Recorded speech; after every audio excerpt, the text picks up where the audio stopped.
Good morning. Welcome to Shepherd's Valley Homestead. Today, my son and I are going to be baking cookies. But first, I need to put on my apron.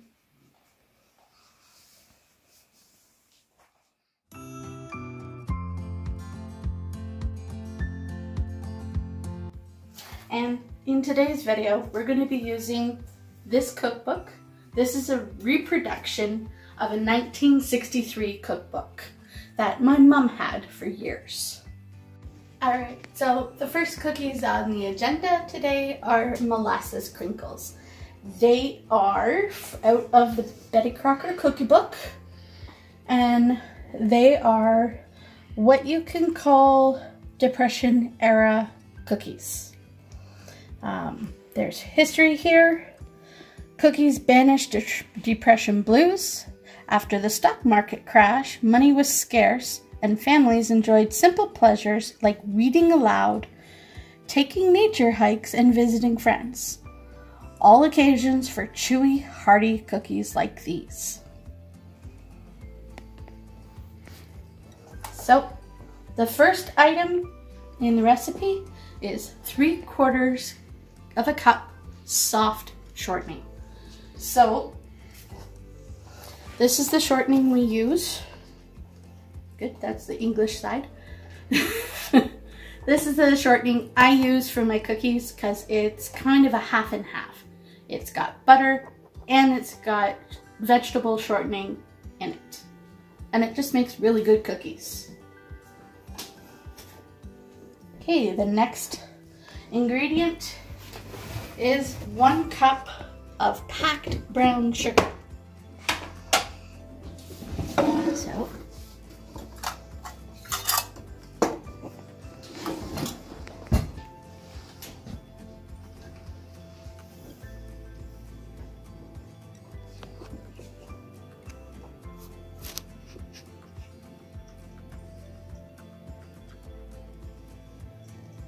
there. And then that goes in.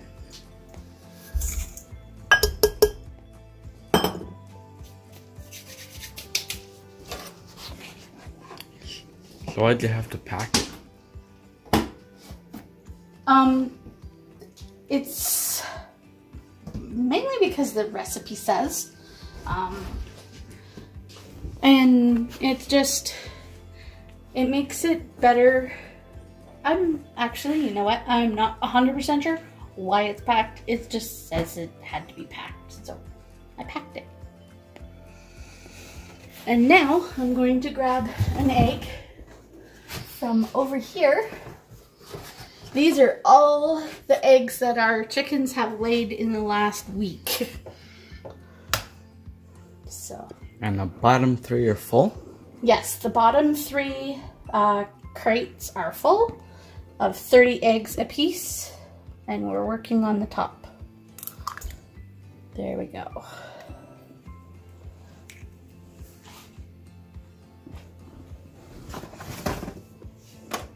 So what's next? The next ingredient is 1/4 cup of molasses.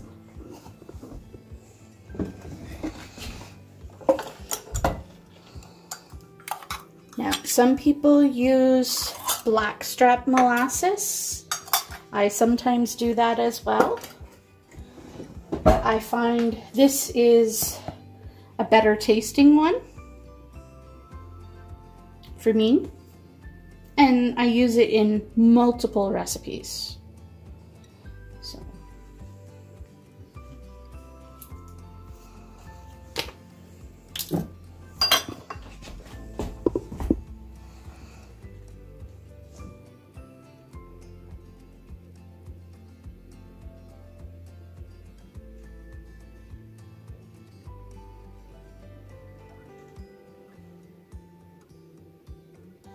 A little bit more.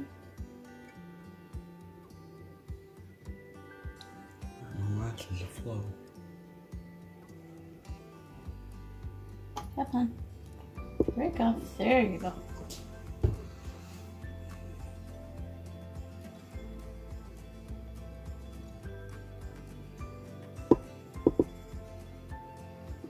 Okay, now I need it in that drawer.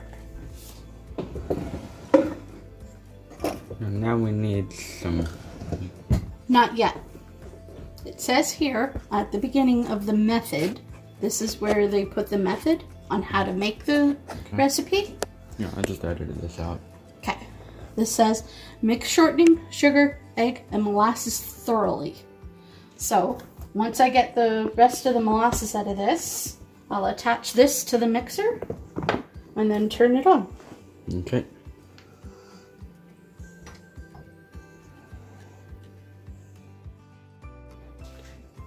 Now that the first 4 ingredients are in the mixer, it's time to mix them up.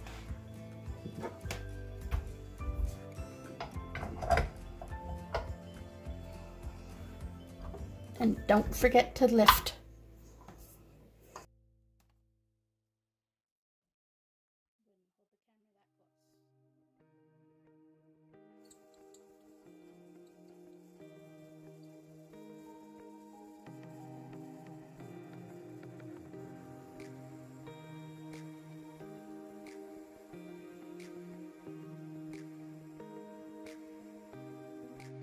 All right, now we get to add the flour and blend it all and other dry ingredients. And then we'll be able to put it in the fridge to firm up. All right, so we need 2 1/4 cups of flour.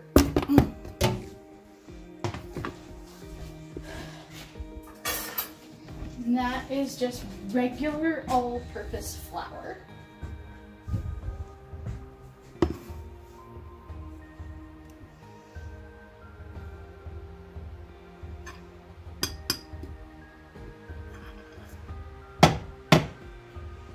Okay.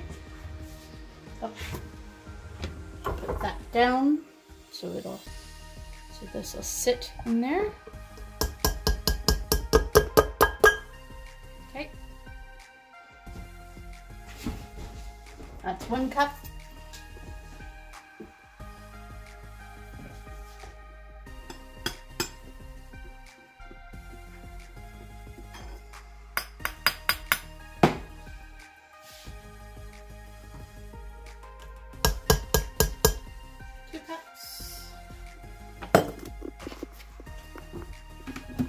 Now, since my 1/4 cup is dirty, I'll grab my 1/8 cup and I just put the lid back on. My 1/8 cup. And I need 2 of these to make a 1/4 cup. So why do you need the flour? That's what makes the cookie. Flour is to create the starch point that will solidify the cookies. For starters, we need 2 teaspoons of baking soda. Now, the baking soda will help to make the cookies rise while they're baking in the oven. Okay. And then a 1/4 teaspoon of salt.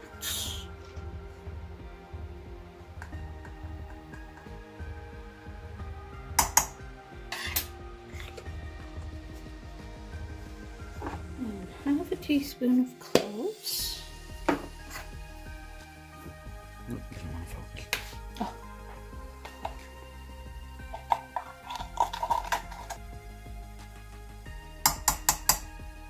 Okay.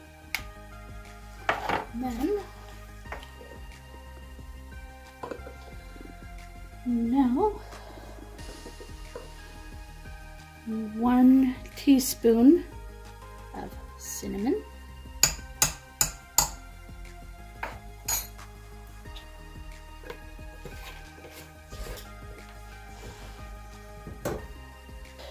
The last ingredient, 1 teaspoon of ginger.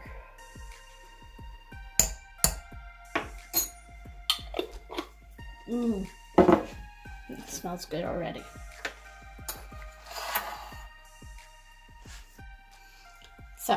this is what it'll look like when it's done combining in the mixer. Now I'm going to take this out and put it on the piece of plastic wrap and put it in the fridge so it'll firm up, so we can then come back to it in about half hour, 30 minutes, and make little balls and toss the balls in some sugar. All right, time to do a cleanup.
Now that the dough is chilled, I'm going to start to get it so that we can roll it in the sugar and put it on the cookie sheets.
All right, so here are the cookies now that they are done.